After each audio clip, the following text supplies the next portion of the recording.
transmission ng Nissan BD25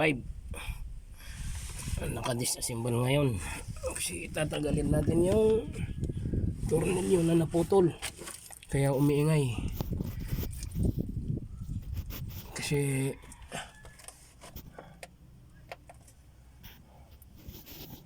pag ginapakan mo yung clutch umuuka yung bell housing kaya umiingay. Yun o, tatanggalin natin yung tornilyo na naputol doon.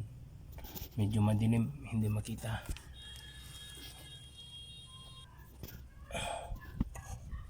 Yun ang tatanggalin natin yung tornilyo na yun. Yun o. Yan, kasi hindi siya nag-iikot.